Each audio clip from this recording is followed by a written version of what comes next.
The film shows us a montage of how the infection has died off and London is starting to rebuild its population by admitting people into the city, and you have to stay out of the quarantine zone area because the infection is still dormant.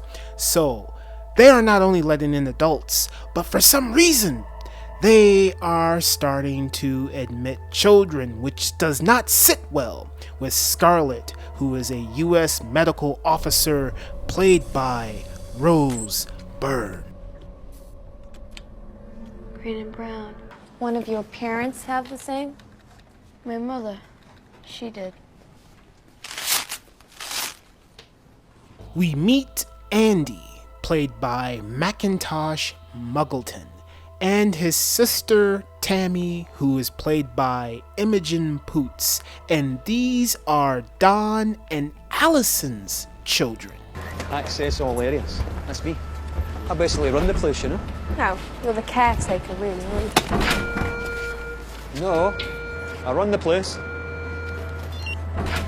In a sad moment, Dom has to sit down with his children and reveal what really happened to their mother.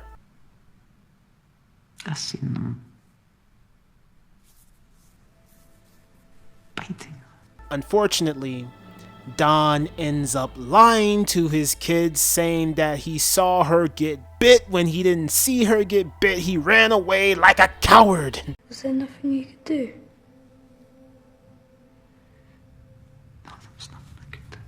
Then we are introduced to Doyle, who is a Delta Force sniper played by Jeremy Renner, and his best friend Flynn, who is a helicopter pilot played by Harold Perrineau. Laying in bed with my wife, and now I'm back in this shithole. I know, man. Yeah, I know. I had that same dream about your wife. One day, the kids decide to leave the safe zone and go into the quarantine areas of the city, but Doyle sees the stray puppies. Andy and Tammy go into the city and they decide to grab a scooter. So Tammy goes into an abandoned pizzeria and she sees a dead corpse.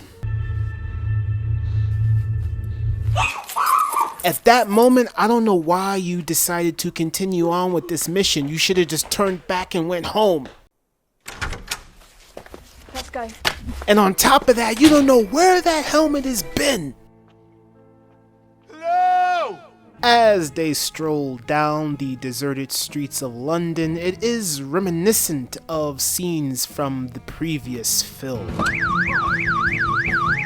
I assume the way they shot this is the same way they did the first one, but with this, they go big or go home. It was really to try and think about, you know, what the world would look like or what would happen to the United Kingdom if there were only 500 people left. Visually, for us, we thought it was quite interesting because in the last film, you see old London, which is like sort of the city and those sort of classic places, and so we thought actually to start this world it would be quite nice if it was like a sort of clean new world. Andy and Tammy make their way back to their old childhood home where unfortunately, or fortunately, it doesn't look good for Don.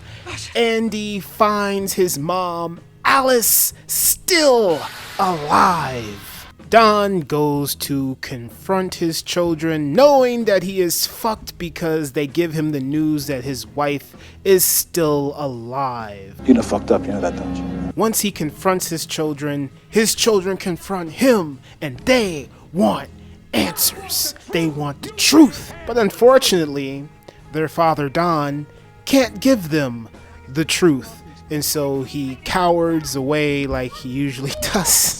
Now, while all of the mess with Don and his children is going down, Scarlett performs a blood test on Alice to see if she has contracted the Rage virus. Have you come into direct contact with the infected? Unfortunately, Alice has contracted the Rage virus, but she doesn't show any symptoms, and so Scarlett informs General Stone, who is played by Idris Elba, who is barely in the movie, that Alice could hold the key to a cure, a vaccine with her blood type, and I guess her weird eyes have something to do with that.